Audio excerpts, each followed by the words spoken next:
Rob here with Garage Reviews and How-Tos, and today I'm gonna just openly chat about DIY and how important that skill set is. So I learned early on how important DIY is, basically out of necessity. I didn't have a lot of money to fix things or to buy new things, so I just really got good at fixing things. And it started from an early age when I just started taking things apart, and eventually I got pretty good at it. And as I got older, I kept taking things apart. I started out with just little toys from the 80s and 90s and tried to look at the wiring, figure out what made sense. And then as I got a bit older, started into computers and RC cars, and then into real cars. And I got pretty good at it as I continued on. To really strengthen my skills, I ended up taking engineering, which really gave me a bit more theory on why and how things work. But that's definitely not required. And yeah, I think it's really important for people to have basic DIY skills because it costs a lot of money to fix things.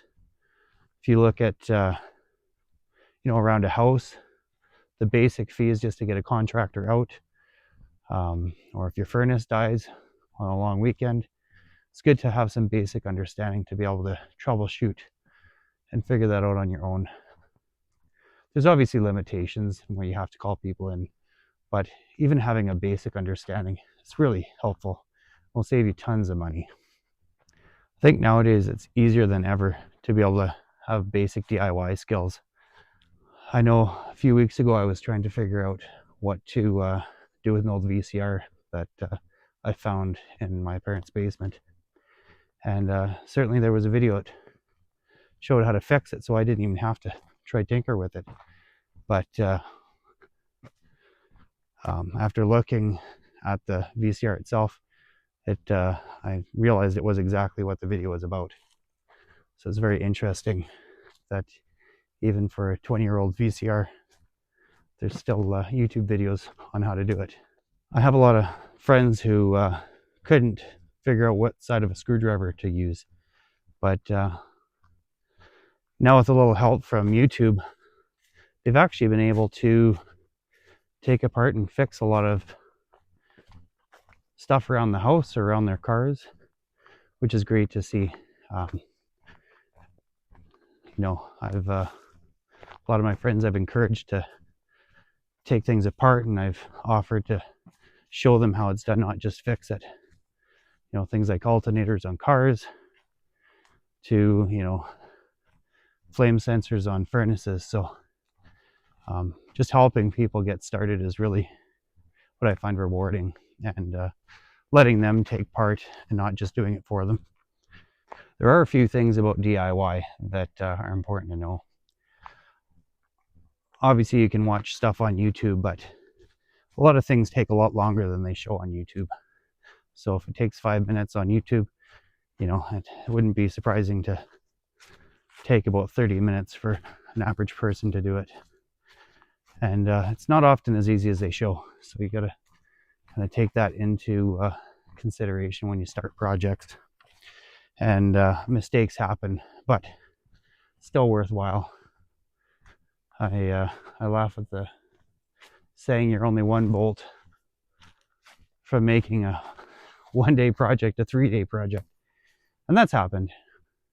But you know what? You just take those ones on the cheek and keep going, because sometimes projects are easier than you expect. So all in all, it's still worth the risk, and sometimes it costs a bit more than you planned, but other times you can luck out and you can fix it with a very cheap part, or you don't even need parts. Sometimes things just need to be cleaned. So I'm still learning, and I screw things up once in a while. That's okay. I just try to get better every time, and The perk I like is it gives you a reason to buy tools. I like tools, and if I can offset a $1,500 repair bill by buying a $200 tool, well, that seems worth it in my opinion. So learning how to figure out things builds your confidence, and it's really the willingness to try that's important. So learning to take things apart has definitely saved me thousands and thousands of dollars, even on cars alone, but especially around the house. So I would encourage you to open up to trying to fix things on your own, and obviously do it cautiously, but that's my words of wisdom. So thanks for listening. If you like what you see, like and subscribe, and we'll see you on the next one. Bye.